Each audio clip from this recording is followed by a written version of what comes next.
গরিব মানুষ তাই যে মেজাই চিন্তা ভাবনাটা একটু ছোটো থাকে। আজকে কী রান্না কোনো সবজি আনলে না, দৌড়ে গেলাম বাজারে যে ওমা গোমা সবজিতে এত এত দাম, কমবে যাবো কী কিনবো। পরে দিয়ে এক কোনা এক মামা অল্প কটা সবজি লেবু হয়ে পরে দৌড়ে হেদারে গেলাম, চিন্তা করলাম না হেদারে তো দাম কমাইবে। পরে হেগে কেজি 40, কেজি 40, কেজি 40।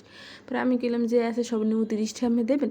পরে কেন এখন তো 2 কেজি নেন না, আমি 40 টাকা দিয়ে লই যান। পরে সবজি লিয়ে এসেছি, ইলিশ মাছ দিয়ে সুন্দর করে একটা ঝোলার মুখ দেখতে থাকে না, কালে নতুন রেসিপি এক্সপেরিমেন্ট বলা চলে। আমি এটা আগে কখনো রাঁধতে নাই, কিন্তু সত্যি এত ভালো, এত দুর্দান্ত, এত সহজভাবে রান্না যায় আল্লাহ মাবুদ জানে।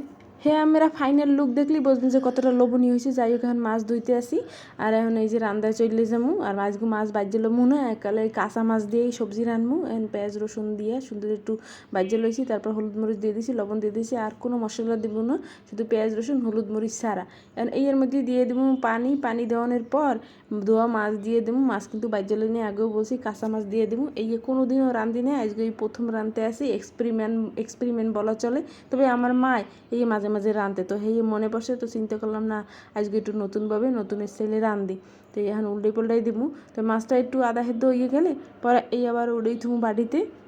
আমাকে বাসায় যদি অল্প একটু ইলিশ মাছ থাকে, এইরকম একটা রেসিপি বানাই খাইতে পারেন, দেখবেন সত্যি অনেক মজা, দুর্দান্ত। আর ইলিশের স্বাদ একেবারে অক্ষত থাকে।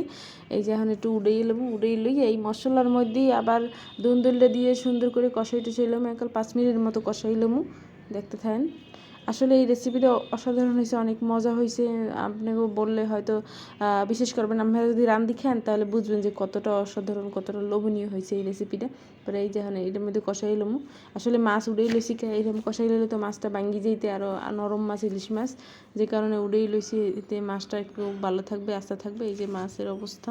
পরে এই যে একদম এখন এর মধ্যে একটু হালকা কুসুম গরম পানি দিয়ে দিব। আসলে যে তরকারি রাঁধি সেই তরকারিতে হালকা কুসুম গরম পানি দেওয়ার চেষ্টা করি, কারণ আমার কেন জানি মনে হয় যে না, এতে স্বাদটা অক্ষত থাকে, ভালো থাকে। ঠান্ডা পানি দিলে হয়তো এই কালচা ভাবটা সবজির মধ্যে ঢুকে যায় বা কিছু একটা এরকমের আর কি মনের শান্তি বলা চলে।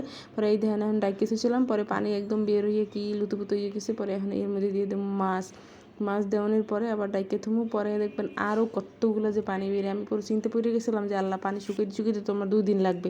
আপনারা যারা এই রেসিপিটা ট্রাই করবেন, মানে চেষ্টা করবেন রানবেন বাসায়, হেরা পানি এককালে সীমিত দেবেন, কম দেবেন, কারণ দুন্দুলে যেই পরিমাণ পানি বেড়ে। আর এই দেখেন এককাল ফাইনাল লুক সত্যি অসাধারণ আর লোভনীয় হয়েছে, অনেক মজা।